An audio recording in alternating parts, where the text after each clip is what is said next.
All right, Brakata Yahweh, Brakata Yahweh Shai, Brakata Yahweh, Brakata Yahweh Shai, Brakata Yahweh, Brakata Yahweh Shai, Bahasham Hakudash. I want to give double honors to our elder pastors and elder bishops of Great Millstone who rule well. And I want to say peace and blessings, health and wellness to the house of David the elect.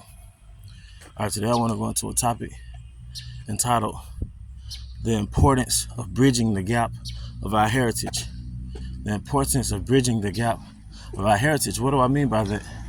All right, the importance of making the connection between who Yahweh Shai is, his nationality, his color, all right, his tribe, all right, and connecting us to that. It's like when you connect a socket, all right, when you connect the plug to a socket, what happens? Power happens, all right. We're the plug. This truth is a socket. When you connect us back to our culture, connect us back to our nationality, all right, power happens, man. All right, the Most High didn't create us to be Negroes, to be African Americans. He didn't create our culture to be full of baby mamas and baby daddies and violence and crime and working and 9 to 5s, man, and processed food and pork and shrimp and gospel music. He didn't create our culture to be the worship of Guadalupe, all right? What happens is there was a falling away that happened in 70 AD. But along with that falling away came the falling away of our heritage, because we went from being knowing that we was Israelites as a nation. They had a culture that had been cultivated, all right, for the past few thousand years prior to the falling away. That's why Stephen in the book of Acts could recollect, all right, his heritage going back to Moses, Abraham, Isaac, Jacob. Okay, that's why in the book of Matthew and the book of Luke, I think it's Luke the 3rd chapter, you could connect Yahweh Shai's genealogy all the way back to Adam. All the way back to Adam. And what happens when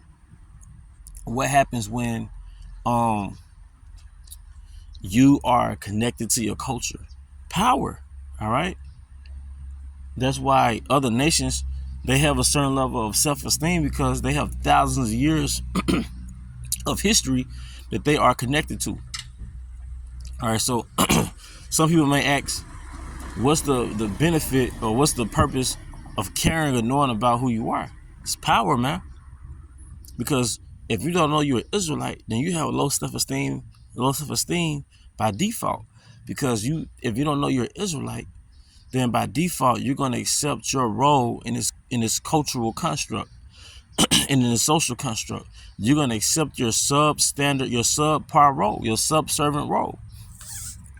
All right, so if you think that, okay, it's just natural for the so-called white man to run everything, the so-called white man face to be on the currency, or if you think it's natural for you to get up and work for another culture of people, you think it's natural for, you got to you have to commit to one woman, right?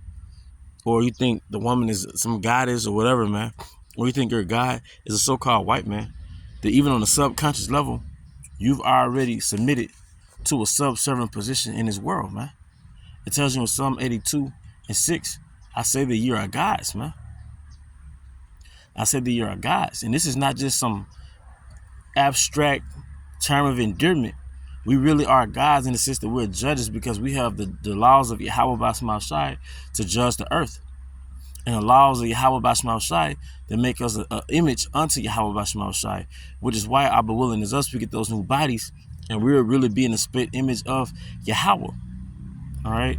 But it's important, all right, to know who you are, all right, to know where you came from, all right, because the outcome is power, man. Now, when you know where you came from and you connected back to the covenant, what came with the covenant? The promise. The covenant was the contract. The promise was the benefit of the contract, all right, one of the perks of the contract, which was what? The planet Earth. The nations belonging to you, the nations bending to you, going back to Abraham, Isaac, Jacob, all right? We're beneficiaries of the covenant, man, all right? See, if you cut off from the covenant, you were cut off from the promise. So the only perk you can have is the perks of the king of Babylon, which is what your income taxes. A couple years ago, your stimulus check, 45-minute lunch break, No, the real perks is it's the promise, man. Going back to Romans 9, my brethren, my kinsmen, according to the flesh, who are Israelites, who obtained the adoption, the covenant, the promises. All right? That's who we are. That's where we came from, man. You see? You see what happens when you could get a son or a daughter that's been casted abroad, then you go and retrieve your son and connect him back to the wealth of his people. You see? So it's important to draw that bridge, to connect that bridge, to bridge the gap between who you read about and who you are, man. Because we're not some hybrid people, or we're not some people that came or weren't relevant until 1619. Our highlight was Michael Jordan, Michael Jackson, and that's it. No, we have thousands of years, all right? But what happened, going back to Job 9:24, the earth is given into the hands of the wicked. So when Esau came into power, going back to the 1400s, all right, he has something called the Renaissance period, which is the rebirth of the Roman Empire. And the thing that came with the rebirth of the Roman Empire was iconoclasm, which was him destroying all the paintings of so-called black men running Europe. So the prophets, the true identity of the prophets, all right, written in the Bible depicted as so-called Negroes. Once again, Job 9:24, the earth is given into the hands of the wicked. He covered the face of the judges thereof. If not, then where and who is he? Okay? So this man, all right, he reconstructed reality. So now we have no recollection of who we are. That's why it says in Jeremiah 17:4, all right, that even thou even thyself shall discontinue from thy heritage, man. So us being in a rich country, but we're outcasts in a rich country.